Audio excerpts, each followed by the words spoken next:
The tea had gone cold in my hands, but I couldn't bring myself to move. Through the kitchen window of my modest Sacramento home, I watched the morning fog lift from the neighbor's garden, revealing the same wilted roses I'd been meaning to tend for weeks. Everything felt suspended, waiting. At 62, I'd learned that waiting was often the most dangerous thing you could do. The doorbell rang at exactly 9:30. I knew it would be my son Anthony before I even looked through the peephole.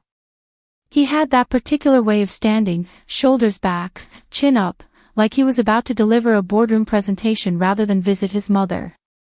Behind him stood his wife, Ashley, her blonde hair perfectly styled despite the early hour, clutching a leather portfolio against her chest like armor. "Morning, Mom." Anthony's smile was practiced, the one he'd perfected during his years climbing the corporate ladder at the tech firm. "We brought coffee." He held up a bag from the expensive cafe downtown, the kind that charged $6 for what I could make at home for 50 cents. "I already have coffee," I said, but stepped aside to let them in. The familiar weight of obligation settled on my shoulders as they entered my living room, their eyes doing that quick sweep I'd grown to recognize, cataloging, appraising, calculating. Ashley perched on the edge of my worn sofa, her designer jeans a stark contrast to the faded floral fabric I'd chosen 15 years ago when money was tighter and dreams were smaller. She'd never liked this house. Had made that clear since the day Anthony brought her home 8 years ago. Too small, too outdated, too middle class for her aspirations. "You look tired, Nancy," she said, her voice carrying that particular note of concern that never quite reached her eyes. "Are you sleeping well?" "Well enough." I settled into my favorite chair, the one Stephen had bought me for my 50th birthday. The leather was cracked now, but it still held the shape of my body, still offered the comfort of familiar embrace. "What brings you by so early?" Anthony and Ashley exchanged a look, one of those married couple communications that excluded everyone else in the room. He cleared his throat, a habit he'd developed during his teenage years when he was about to ask for something he knew I couldn't afford.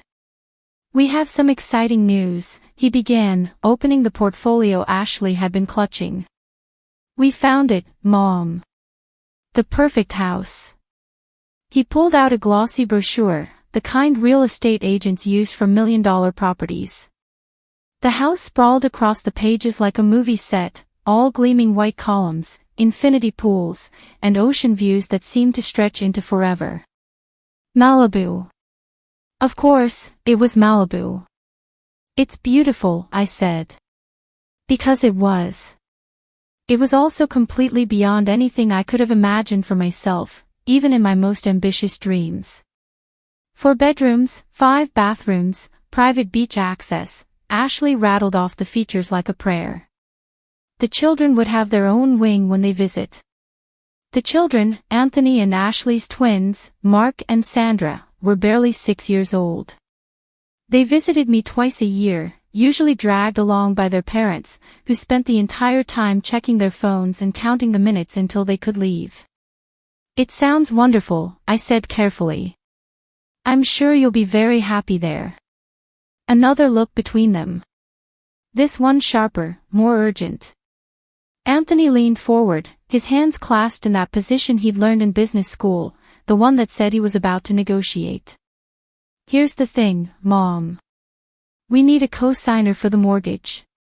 The words hung in the air like smoke.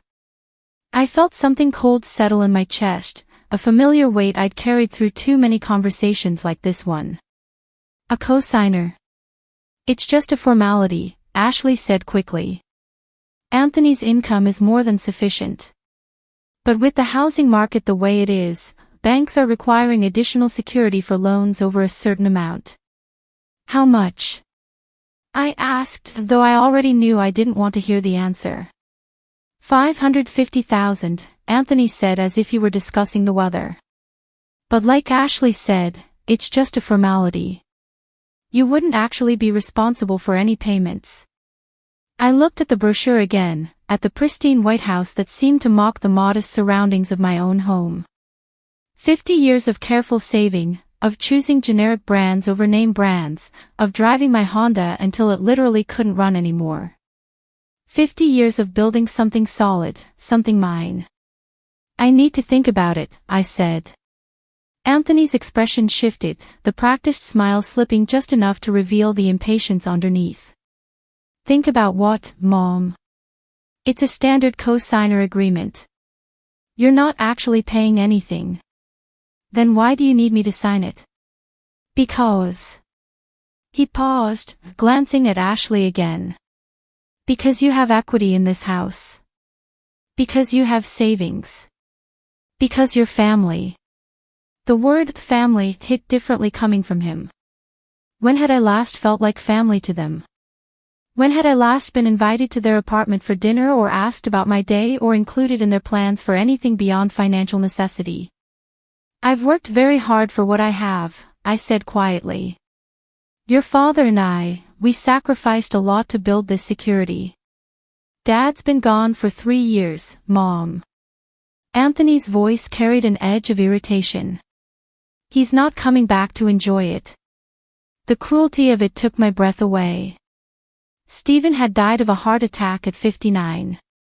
Just as we were starting to plan for retirement, just as we were beginning to imagine what life might look like after decades of working and saving and planning for a future that never came.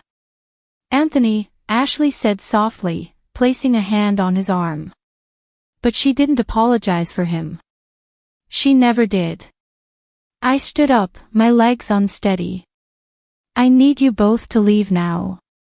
Mom, come on. Don't be dramatic. Anthony remained seated, his voice taking on that patronizing tone he'd perfected over the years. We're asking for a simple favor after everything we've done for you. What exactly have you done for me?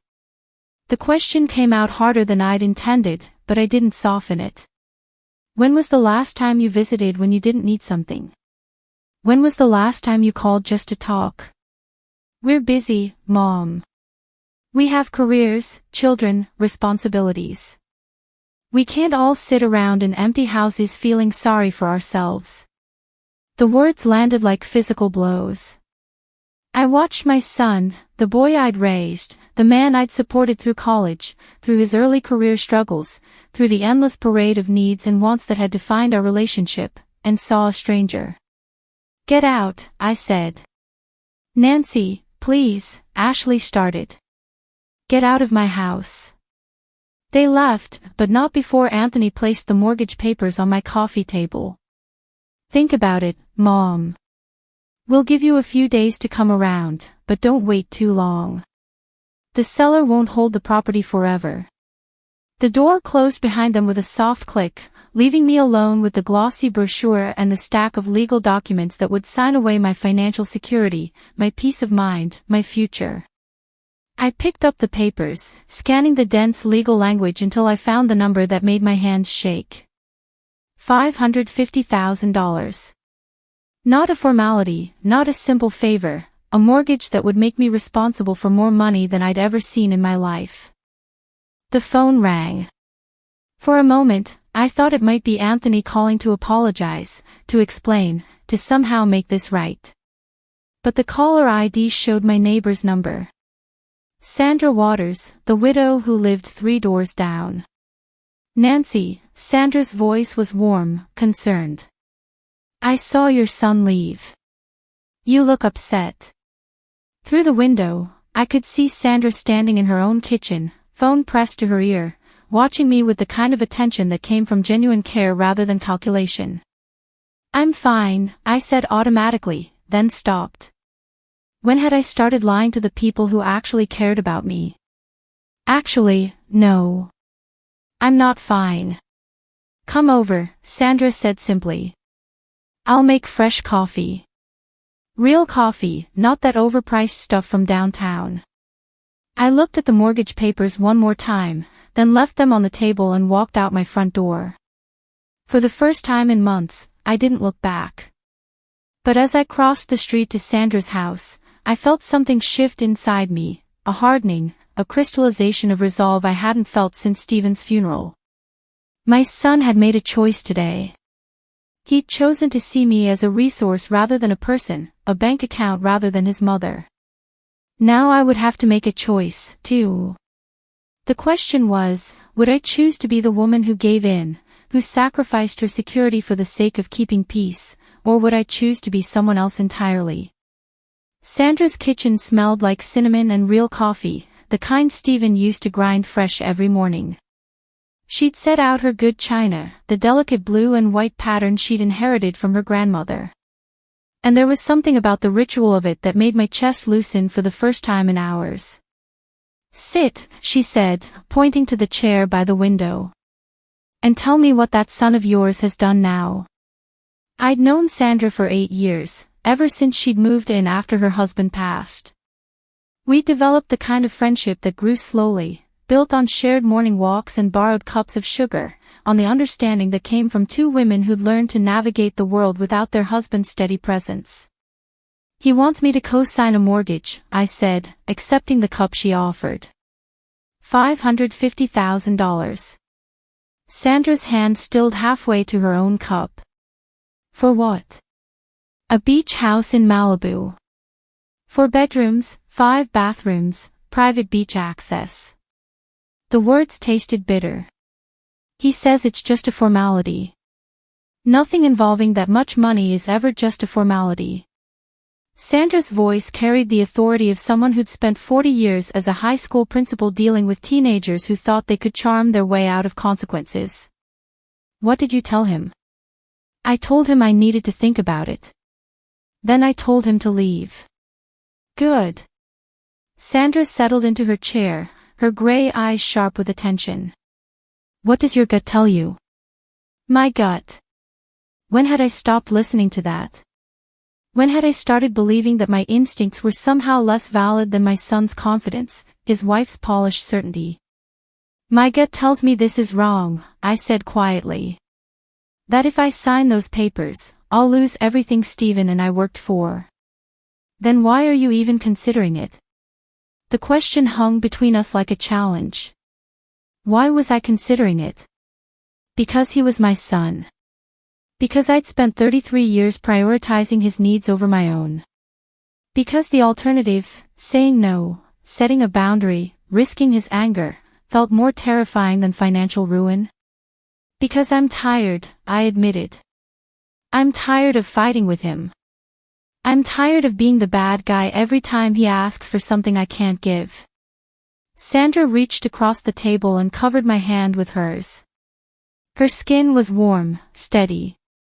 "Nancy, honey, you're not the bad guy for protecting yourself. You're not the bad guy for wanting to keep what you've earned. But he's my son. And you're his mother. When was the last time he acted like that mattered?" The question hit like a physical blow because I couldn't answer it. When had Anthony last called just to check on me? When had he last included me in his plans, his life, his family's milestones beyond the bare minimum? 3 years ago, I said finally. At Stephen's funeral, he held my hand during the service. Sandra's expression softened with understanding. "Grief makes people do strange things, Nancy. Sometimes it makes them reach for connection. Sometimes it makes them pull away. And sometimes," she paused, choosing her words carefully, "sometimes it makes them see opportunity where they should see loss." "What do you mean?" "I mean, your husband left you well provided for. You own your house outright. You have savings. You have security. To some people, that might look like opportunity." The implication settled over me like cold water. "You think he's been planning this?" "I think your son has been watching you live alone in that house for 3 years, and I think he's been doing math." I set down my cup, my hands trembling slightly. "I need to see those papers again." "Want me to come with you?" "No." The word came out firmer than I'd expected. "I need to do this myself." But as I walked back across the street, I felt Sandra's presence like a shield at my back. For the first time in months, I didn't feel entirely alone. The mortgage papers were still spread across my coffee table, waiting like a trap. I picked them up and began to read. Really read, beyond the intimidating legal language to the terms underneath. Co-signer jointly and severally liable. In the event of default. My blood ran cold as the reality became clear. This wasn't a formality. This was a guarantee. If Anthony and Ashley couldn't make their payments for any reason, the bank would come after me for the full amount. My house, my savings, my security, everything. I reached for my phone and dialed Anthony's number. He answered on the second ring. Mom, I was hoping you'd call. Have you had a chance to look over the paperwork? I have, I said, surprised by how steady my voice sounded. And I have some questions. Of course. What can I clarify for you? The part where it says I'm jointly and severally liable for the full amount of the loan. Can you explain what that means? A pause. Then, it's standard legal language, Mom. Nothing to worry about. But what does it mean? Another pause. Longer this time. It means that if for some reason we couldn't make the payments, which won't happen, the bank could ask you to cover them. But like I said, it's not going to be an issue. And if I couldn't cover them? Mom, come on. You're overthinking this. If I couldn't cover them, Anthony, what would happen? Silence. Then finally, the bank would foreclose on the collateral, which is the house. Both houses. Both houses. My house. The home Stephen and I had bought with our first real savings, where I'd raised Anthony, where I'd planned to spend my remaining years surrounded by memories and security. I see, I said quietly. But, Mom, that's not going to happen. My salary alone covers the mortgage payments. We just need the co-signer for the bank's requirements. Then why not ask Ashley's parents? They're not. They don't have the same equity position you do. Equity position. I was an equity position to him. Not his mother. Not the woman who'd sacrificed her own dreams to pay for his education. Not the person who'd held him when he was sick and celebrated his achievements and mourned his failures. I was an equity position. I need more time to think about this, I said. How much more time? His voice carried a note of impatience. The seller is expecting an answer by Friday. Today was Tuesday. 3 days to decide whether to risk everything I'd built for a son who saw me as a means to an end. I'll let you know, I said and hung up before he could respond. I sat in my living room as the afternoon light faded. The mortgage papers spread around me like evidence of a crime. The house felt different now. Not like a home, but like collateral. Not like sanctuary, but like something that could be taken away. The phone rang again. This time it was an unknown number. Mrs. Davis. The voice was young, female, uncertain. Yes. This is Ashley Monroe. I don't know if you remember me. Ashley. The name sparked a memory. Anthony's first serious girlfriend. The one he'd dated through college in his early 20s. The one he'd brought home for holidays, who'd helped me cook Thanksgiving dinner and laughed at Stephen's terrible jokes. The one he'd abandoned when he met Ashley. Of course I remember you, dear. How are you? I'm good. I'm calling because I heard through mutual friends that Anthony was asking you to co-sign something and I thought you should know some things about his financial situation. My pulse quickened. What kind of things? Can we meet? I'd rather not say this over the phone. We arranged to meet at a coffee shop downtown the next morning. After I hung up, I sat in the gathering darkness, feeling the weight of secrets and revelations pressing down on me. What had Ashley learned about my son that she felt compelled to warn me about? What did she know that I didn't? And more importantly, what was I going to do with whatever she told me? The mortgage papers seemed to glow in the lamplight, waiting for my signature, waiting for my surrender. But for the first time since Anthony had walked into my house that morning, I felt something other than fear. I felt curiosity. And beneath that, something harder, more dangerous. I felt the first stirring of rage. The coffee shop was one of those deliberately rustic places that charged premium prices for the illusion of authenticity. I arrived early, choosing a corner table where I could watch the entrance while nursing a cup of coffee that cost more than my usual weekly grocery budget for the beverage alone. Ashley Monroe walked in at exactly 10 o'clock, and I was struck by how little she'd changed in the 8 years since I'd last seen her. Still petite, still carrying herself with that quiet confidence that had made her so easy to like. Her dark hair was shorter now, cut in a professional bob that suited her work at the law firm where she'd built her career. "Mrs. Davis," she said, sliding into the seat across from me. "Thank you for meeting me." "Thank you for calling," I replied, studying her face. There was something in her expression, a combination of concern and determination that reminded me of myself at her age. "You said you had information about Anthony's financial situation."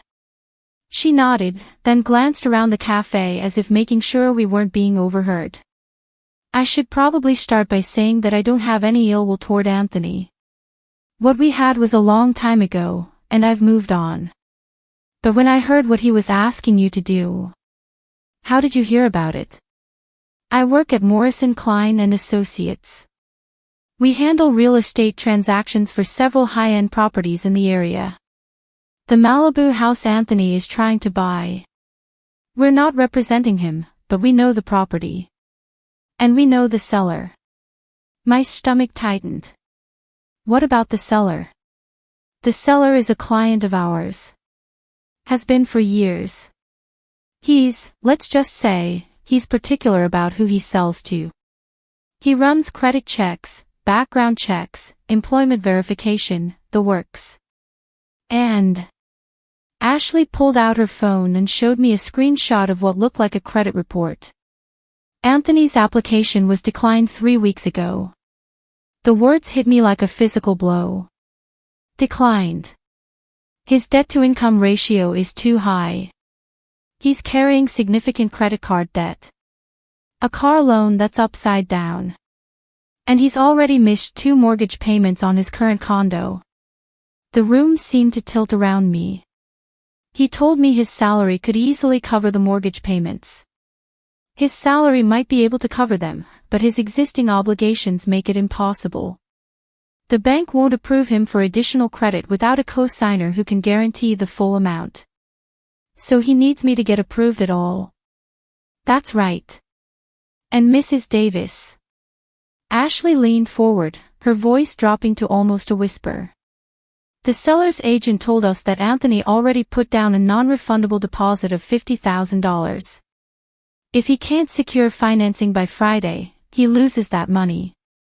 $50,000. The amount staggered me. Where did he get $50,000 for a deposit? I don't know, but I suspect it's money he doesn't actually have. I sat back in my chair, my mind racing. Anthony had never mentioned a deposit. He presented this as a simple favor, a formality, a minor inconvenience to help his family achieve their dream. But the reality was far more desperate.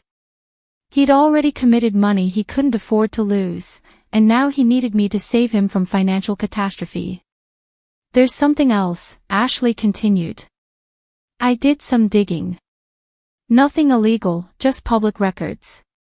Anthony and Ashley filed for bankruptcy protection 2 years ago.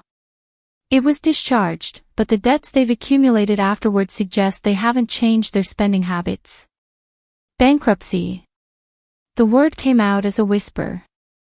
But they live in that expensive condo. They drive new cars. They take vacations. All on credit. And now that credit is maxed out. I thought about the designer clothes, the expensive coffee, the casual way they discussed a $500,000 mortgage as if it were pocket change. All of it built on borrowed money, borrowed time, borrowed hope. Why are you telling me this? I asked. Ashley's expression softened. Because I remember how kind you were to me. How you treated me like family when Anthony and I were together. You deserved better than the way that relationship ended. And you deserve better than this. The way that relationship ended. I'd never known the full story, just that one day Ashley was part of our family gatherings, and the next she was gone, replaced by Ashley with her polished ambition and calculating smile. What happened between you and Anthony? I asked. He cheated on me with Ashley while I was visiting my sick mother in Portland. When I found out, I confronted him. He told me that Ashley could give him the kind of life he deserved, connections, opportunities, status. He said I was holding him back. Oh. The cruelty of it was so perfectly Anthony that I felt a familiar ache in my chest. I'm sorry. I got over it, but I never forgot how easily he discarded something real for something that looked better on paper. She paused, choosing her words carefully. I worry he's doing the same thing to you. What do you mean? I mean, he's willing to risk your financial security, your home, your future, everything that actually matters, for the appearance of success. And when it all falls apart, he'll find a way to make it your fault. The truth of it settled over me like a shroud. This wasn't about helping family. This wasn't about a simple favor or a formality. This was about Anthony using me as a human shield against the consequences of his own choices. What would you do? I asked. If you were in my position. Ashley considered the question seriously. I'd protect myself. I'd say no, and I'd be prepared for him to get angry about it. Really angry. And if he never speaks to me again, then you'll know where you really stood with him all along. After Ashley left, I sat in the coffee shop for another hour, staring at the credit report she'd printed out for me. The numbers told a story of reckless spending, mounting debt, and desperate measures. My son wasn't just financially irresponsible. He was in freefall, and he wanted to drag me down with him. I drove home slowly, my mind churning with possibilities and implications. The mortgage papers were still on my coffee table, waiting for my signature. But now they looked different. Not like a favor, but like a trap. The phone was ringing when I walked in. Anthony's name appeared on the caller ID. Mom, I was hoping we could talk. I'm listening. Ashley and I have been thinking about what you said yesterday about wanting more time. We understand this is a big decision, and we want to make sure you're comfortable with everything. The reasonableness in his voice was so perfectly calculated that I almost laughed. I appreciate that. So we thought maybe we could sweeten the deal a little. What if we gave you a small equity stake in the property? Say, 5%. That way, you'd be building wealth too, not just helping us out. 5% of a house I'd be fully responsible for if they defaulted. 5% of a dream that could become my nightmare. That's generous, I said carefully. We could even draw up a contract, make it official. You'd be part owner, not just a co-signer. Part owner of what exactly? The house, of course. The beach house. And if you couldn't make the payments? Mom, I've told you. If you couldn't make the payments, Anthony, and the bank foreclosed, what would happen to my 5%? Silence. Then, well, if the bank foreclosed, everyone would lose their investment. But I'd still be liable for the full amount of the loan. Technically, yes. So I'd lose my house, my savings, and my 5% of your house. It's not going to come to that. But if it did. Mom, you're being unnecessarily pessimistic about this. We're talking about a once-in-a-lifetime opportunity here. For who? For all of us. For the family. Family. There was that word again, wielded like a weapon. I looked around my living room at the photos of Anthony as a child, at the memories embedded in every piece of furniture, every carefully chosen decoration. This was my family too, my history, my security, my peace of mind. I need to ask you something directly, I said. Did you put down a deposit on this house? Another pause. Longer this time. What does that have to do with anything? Did you put down a deposit? Yes or no? We made a good faith payment to show we were serious buyers. How much? Mom, that's not really. How much, Anthony? $50,000. Where did you get $50,000? Does it matter? The point is, we're committed to this purchase. We can't back out now. But I could. I could still walk away from this disaster before it consumed everything Stephen and I had built together. I could still choose to protect myself instead of enabling my son's financial recklessness. I'll call you back, I said. Mom, wait. I hung up and sat in the silence of my living room, feeling the weight of the decision pressing down on me. On my coffee table, the mortgage papers waited like a contract with the devil himself. Outside, I could see Sandra working in her garden, her movements careful and purposeful. She glanced up and waved, and I felt a surge of gratitude for her presence in my life, someone who cared about me without wanting anything in return. Tomorrow was Thursday. Anthony expected an answer by Friday. I knew what I had to do. The question was whether I had the courage to do it. I didn't sleep that night. Instead, I sat at my kitchen table with Stephen's old financial records spread before me, calculating and recalculating the numbers until they blurred together in the lamplight. 50 years of careful planning, of choosing security over luxury, of building something lasting. My house was worth approximately $400,000. My savings account held another $180,000. My retirement fund contained $220,000. Everything Stephen and I had worked for, everything we'd sacrificed for, totaled just over $800,000. The mortgage Anthony wanted me to co-sign was for $550,000. If he defaulted, and Ashley's revelations made that seem not just possible, but probable, I would lose nearly everything. At 3 a.m, I made myself a cup of tea and called my own lawyer, Benjamin Scott. His answering service told me he'd return my call first thing in the morning. But I couldn't wait. I needed to understand my options before I faced my son again. By the time the sun rose, I had a plan. Not just for saying no, I'd moved beyond that simple refusal, but for something more comprehensive, something that would protect me and perhaps teach Anthony a lesson he should have learned decades ago. Benjamin called back at 8 o'clock sharp. Nancy, what's this about a mortgage co-signing situation? I explained everything. The Malibu house, the $500,000 loan, Anthony's hidden financial problems, the non-refundable deposit. Benjamin listened without interrupting, making occasional notes. You absolutely cannot sign this, he said when I finished. Based on what you've told me, you'd be assuming full financial responsibility for someone else's luxury purchase while they maintain all the benefits. It's unconscionable. I need more than just advice on saying no, Benjamin. I need to know about my legal options. What kind of legal options? If Anthony tries to pressure me, manipulate me, or retaliate against me for refusing, what can I do? Are you expecting him to retaliate? I thought about the cold calculation in his voice when he discussed the deposit, the way he dismissed my concerns as pessimistic, the casual cruelty with which he'd mentioned Stephen's death. Yes, I think I am. Then document everything. Keep records of all conversations. Save all correspondence.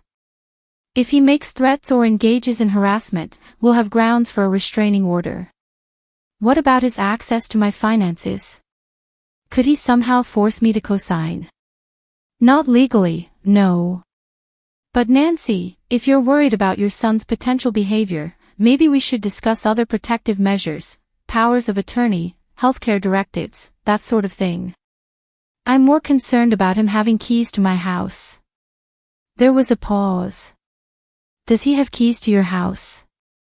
I gave him a spare set after Stephen died, in case of emergencies. I'd recommend changing your locks immediately. After I hung up, I sat in my kitchen as the morning light filtered through the windows, feeling a strange sense of calm settle over me. For the first time in days, I wasn't reacting to Anthony's agenda. I was setting my own. I called a locksmith first, then drove to the bank where Stephen and I had kept our accounts for 30 years. The manager, George Adams, greeted me with the kind of warm familiarity that came from decades of relationship. "Nancy, how are you holding up?" "I'm well, George. I need to make some changes to my accounts." "Of course. What can I help you with?" "I want to remove my son's name from my emergency contact list, and I want to set up additional security measures for any large transactions." George's expression grew serious. "Is everything all right?" "I'm just being cautious." I pulled out the mortgage documents. "Can you look at these and tell me what you think?" He studied the papers for several minutes, his frown deepening. "Nancy, this is a significant financial commitment. Are you planning to co-sign this?" "I'm planning to say no, but I want to understand what would happen if I said yes." "If you signed this, you'd be fully responsible for $550,000 in debt.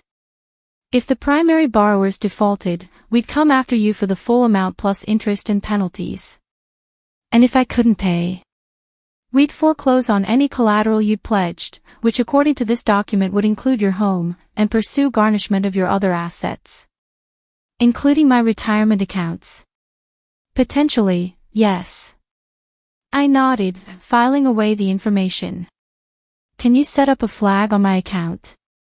Something that would require additional verification before any large transactions." "Absolutely." "What kind of verification?" "I want any transaction over $10,000 to require my physical presence with 2 forms of identification." George made notes on his computer. "Done. Is there anything else you need?" "Yes. I want to update my will." By noon, I had accomplished more in one morning than I had in the previous 3 days. The locks were changed, my accounts were secured, and I had an appointment with my attorney that afternoon to update my estate planning documents. I was in the middle of making lunch when Anthony arrived. I watched him through the kitchen window as he walked up to my front door, his stride confident, his expression expectant. He reached for the door handle, the automatic gesture of someone who'd always had access, and turned it. Nothing happened. He tried again, then knocked. "Mom, the door's locked." I waited a moment before answering, letting him wonder. When I opened the door, his face was a study in confusion. "Your key didn't work," he said. "I had the locks changed this morning." "Why?" "Because it's my house." Something shifted in his expression, a flicker of irritation quickly masked by concern. "Are you having security issues? Is someone bothering you?" "No one's bothering me, Anthony. I just decided I wanted to control who has access to my home." "But I'm your son." "Yes, you are. Would you like to come in?" He stepped inside, his eyes immediately going to the coffee table where the mortgage papers still lay. "Have you made a decision?" "I have." I gestured toward the living room. "Sit down. We need to talk." He remained standing, his jaw tightening. "Just tell me, Mom. Are you going to help us or not?" "I'm not going to co-sign your mortgage." The words hung in the air between us like a physical barrier. Anthony's face went through several expressions, surprise, disbelief, anger, before settling into something harder. "You're not going to help us." "I'm not going to risk everything Stephen and I worked for so you can live in a house you can't afford." "We can afford it." "I told you." "You told me a lot of things that weren't true." I picked up the credit report Ashley had given me. "You never mentioned that your loan application was declined. You never mentioned that you've missed mortgage payments on your current condo." You never mentioned that you filed for bankruptcy 2 years ago. His face went white. How did you? Who told you that? It doesn't matter who told me. What matters is that you lied to me. I didn't lie. I just didn't think those details were relevant. You asked me to risk $500,000 based on information you knew was false. How is that not lying? Mom, listen to me. He moved closer, his voice taking on that persuasive tone I'd heard him use with clients. Yes, we've had some financial challenges. Everyone has. But this house is an investment. It's going to appreciate in value.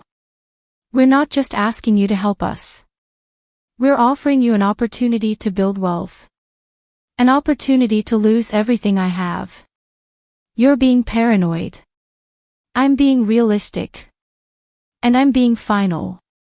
The answer is no. Anthony's mask finally slipped completely. You're really going to do this? You're going to let us lose $50,000 because you're too selfish to help your own family. I'm going to protect myself from being financially destroyed by your poor choices. Poor choices. His voice rose. Everything I've done has been to build a better life for my family, for your grandchildren. And you're going to sabotage that because you're scared. I'm going to preserve my security because I'm smart. Smart? You're a 70-year-old woman living alone in a house that's too big for you, hoarding money you'll never spend. What's smart about that? The cruelty of it was breathtaking. I felt something cold and sharp crystallize in my chest. I'm 62, Anthony. And I earned every dollar of that money. Dad earned it. Dad's dead. You're sitting on a pile of money that could help your family, and you're choosing to be selfish instead. Get out. Mom. Get out of my house. You're making a mistake. When we lose that deposit, when we can't get another loan, when my children ask why they can't have nice things, I'm going to tell them it's because their grandmother chose money over family. And I'll tell them it's because their father chose appearances over responsibility. He stared at me for a long moment, his face twisted with rage and something else, something that looked almost like hatred. You'll regret this. Will I? When you're sitting alone in this house with no family, no grandchildren, no one who cares about you, you'll regret this. I walked to the front door and opened it. Goodbye, Anthony. He left without another word, but I could feel his anger radiating like heat. Through the window, I watched him sit in his car for several minutes, talking animatedly on his phone, probably calling Ashley, probably planning their next move. I should have felt sad. I should have felt guilty or conflicted or heartbroken. Instead, I felt liberated. For the first time in years, I had chosen myself over someone else's expectations. I had protected what mattered to me instead of sacrificing it for the illusion of family harmony. The mortgage papers still lay on my coffee table, but they no longer felt like a threat. They were just papers now, meaningless without my signature. I picked them up and walked to the fireplace. The flames consumed them quickly, curling the edges into ash and smoke. Tomorrow was Friday. Anthony would lose his deposit and his dream house would slip away, but I would still have my security, my dignity, and my self-respect. And somehow that felt like enough for now. The lawsuit papers arrived on a Tuesday morning, exactly 3 weeks after I'd burned the mortgage documents. The process server was a young woman with kind eyes who apologized as she handed me the official envelope. I'm sorry, ma'am. I'm just doing my job. Of course you are, dear. Thank you. I closed the door and walked to my kitchen table, the envelope heavy in my hands. The return address read, Morrison and Associates, Attorneys at Law, not Ashley Monroe's firm, but another one downtown. Inside, the legal language was dense and intimidating, but the core message was clear. Anthony Kirk versus Nancy Davis. He was suing me for $550,000 in damages, claiming I had verbally agreed to co-sign his mortgage and that my refusal had caused him significant financial harm. I read the document twice, then called Benjamin Scott. "They're claiming you made a verbal contract." Benjamin's voice carried the righteous indignation of a lawyer who'd seen too many frivolous lawsuits. "That's absurd. Even if you had agreed, which you didn't, a verbal promise to co-sign a mortgage wouldn't be legally binding. Can they actually take this to court?" "They can file it, sure. Anyone can file a lawsuit. But Nancy, this is desperate. They're hoping you'll be intimidated enough to settle out of court." "What if I don't settle? Then we go to court and destroy their case. The judge will see right through this." I felt oddly calm as I hung up the phone. Anthony had escalated from manipulation to outright legal warfare. But instead of fear, I felt something closer to relief. Finally, his true nature was exposed for what it was, not a son asking for help, but a predator willing to destroy his own mother for financial gain. The phone rang almost immediately. Anthony's number appeared on the caller ID. "Mom, I assume you've seen the lawsuit by now." "I have. I didn't want it to come to this, but you forced my hand." "I forced your hand by refusing to risk my financial security for your poor choices. You made a commitment to help us. We made decisions based on that commitment. Now you're backing out and it's going to cost us everything." "I never made any commitment, Anthony. I told you I needed time to think. And when I thought about it, I said no.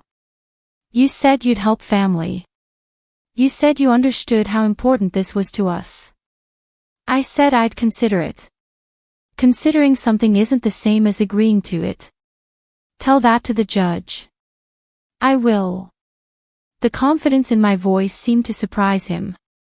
"Mom, you don't want to go to court. Legal fees alone will cost you tens of thousands. Just settle with us for the amount of the deposit and we can put this behind us." "You mean give you $50,000 to drop a lawsuit that has no legal basis?" "I mean prevent this from getting ugly." "It's already ugly, Anthony. You're suing your own mother. I'm protecting my family."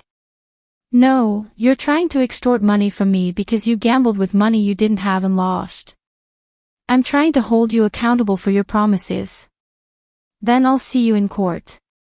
I hung up and sat in my kitchen, surrounded by the morning light and the familiar comfort of my own home. Stephen's coffee mug still sat in the cabinet. His reading glasses still lay on the counter where he'd left them 3 years ago. This house held 50 years of memories, of shared dreams and quiet contentment.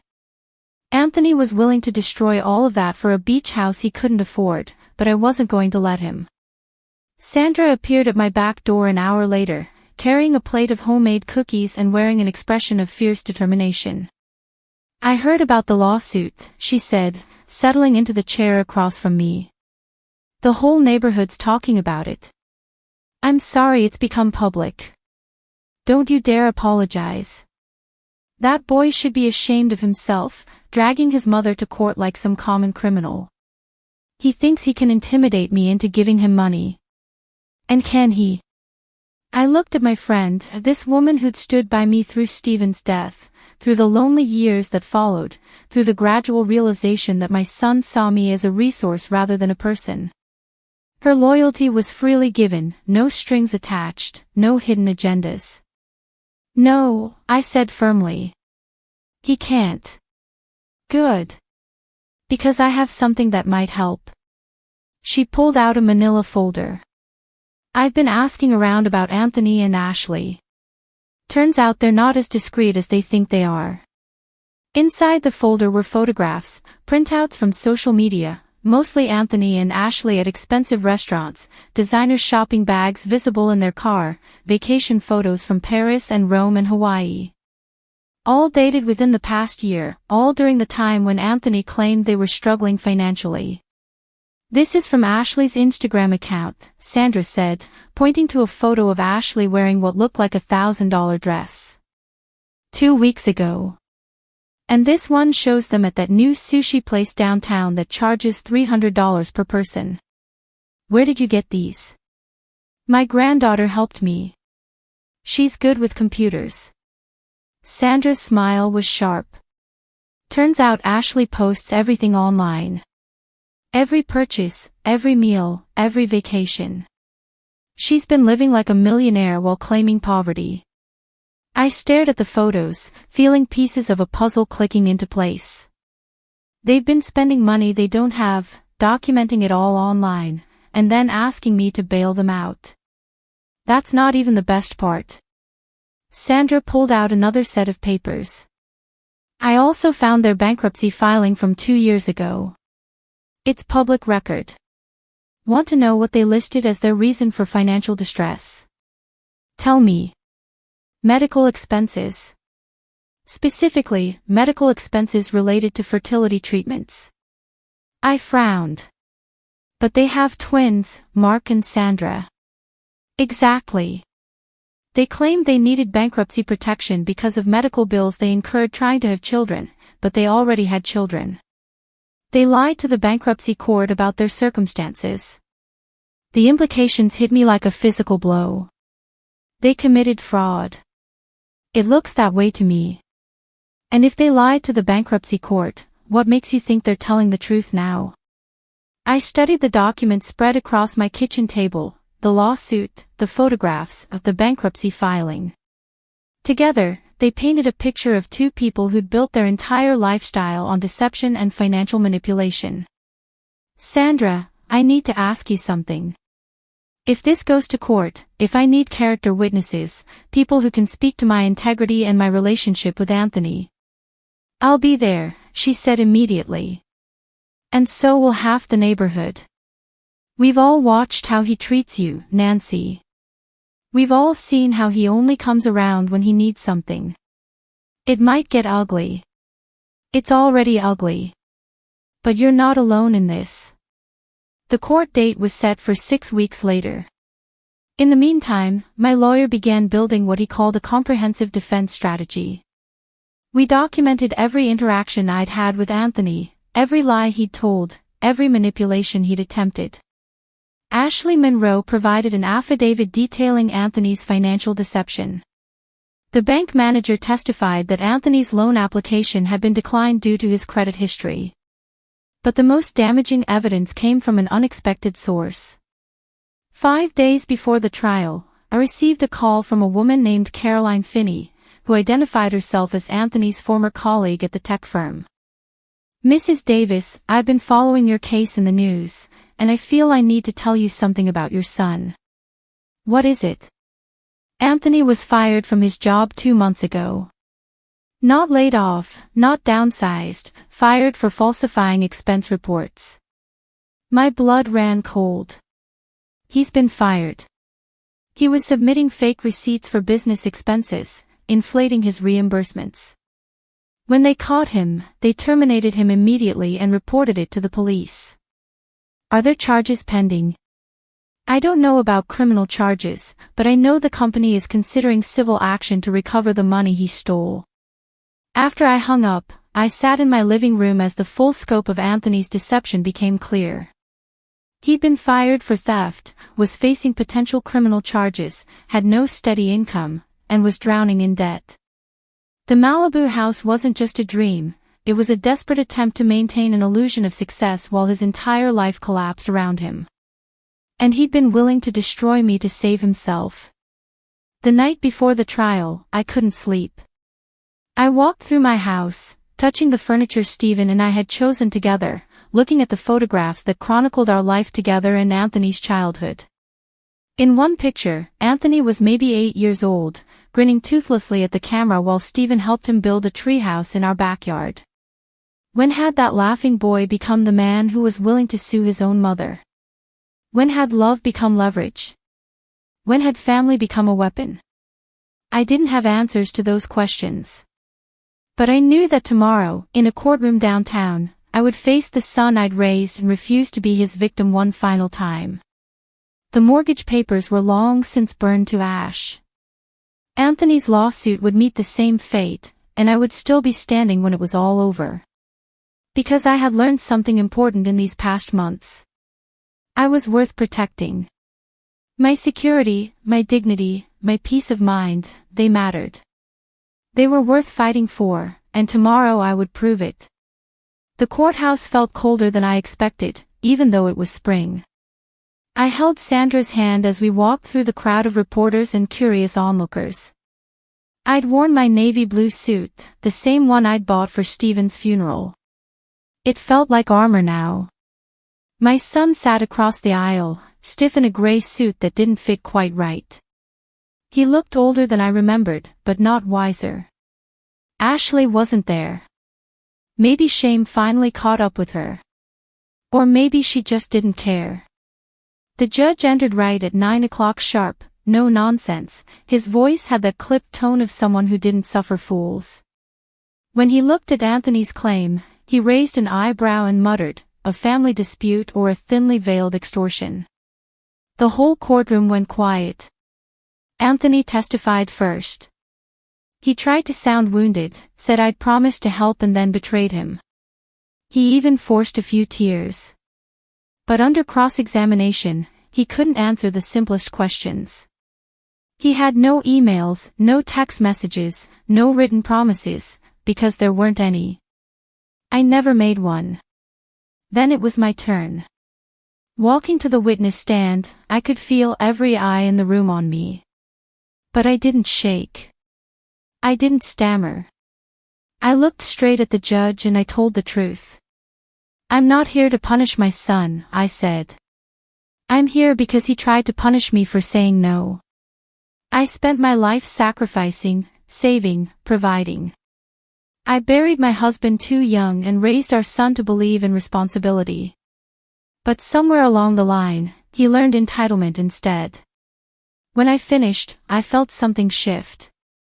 The judge's expression changed. So did the tone of the room. Then Ashley Monroe testified. She didn't have to come, but she did. She laid out Anthony's failed mortgage application, his debt, the hidden deposit, his financial recklessness. She even told the court about the bankruptcy he never mentioned. The last blow came from Anthony's former employer, who confirmed he'd been fired for falsifying expense reports and was under civil investigation. The judge looked at Anthony like he was something he'd scrape off his shoe. I find in favor of Mrs. Davis, he said, voice steady and cold, with prejudice. And then, words I'll never forget, this court is referring this case to the district attorney for potential elder financial abuse. Mr. Kirk, you are ordered to pay your mother's full legal fees, $48,360. Gasps echoed through the courtroom. I didn't flinch. Anthony stared at me. I didn't return the look. We walked out of that courtroom, Sandra beside me like a soldier. Reporters called my name, but I kept walking. I didn't need headlines. I needed peace. The weeks after the trial were a whirlwind. The DA opened a formal investigation into Anthony's actions. Ashley filed for divorce and took the twins to Arizona. I later learned that Anthony was charged with attempted elder financial exploitation. He took a plea deal, 18 months probation, mandatory financial counseling, and a no-contact order. He lost his job permanently. Word spread fast in Sacramento. His name was tarnished. Employers cut ties. Friends disappeared. And me? I reclaimed my life. I rewrote my will. Anthony is out. I left everything to a scholarship fund for older women who want to go back to school or start over. I named it after Stephen. He would have loved that. I changed the locks. I updated my legal documents. I even started volunteering at a legal aid clinic for seniors who've been manipulated or financially abused by family. I'm not a lawyer, I told them. But I know what it feels like to be treated like a bank instead of a person. Somewhere along the way, my story got picked up by the news. A small headline turned into a feature, widow refuses to co-sign son's luxury home, wins in court and sparks change. I was invited to speak on the radio, to write editorials. I didn't say Anthony's name. I didn't need to. Then one day, a letter arrived. Handwritten. I recognized the handwriting before I even opened it. Dear Mom, you probably won't want to read this, and I wouldn't blame you. I just want to say I'm sorry, not just for the lawsuit, but for everything. I lost everything and I deserve to, but I'm trying to start over. I know it doesn't fix things. I just hope one day you can forgive me. Anthony. I folded it, placed it in a drawer, and never read it again. I didn't throw it away. I just put it somewhere I wouldn't see it every day. That was enough. Some wounds don't heal.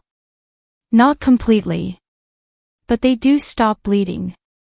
Tonight I sit on my porch with a cup of tea, listening to the crickets, watching the roses Stephen planted all those years ago bloom in the twilight. My house is still mine. My savings are intact. My peace is unshaken. And most importantly, I chose myself. I chose to protect my dignity over pleasing someone who stopped seeing me as his mother the moment I said no. I used to think peace came from keeping the family together. Now I know better. Peace comes from protecting what's sacred, even when it means letting go.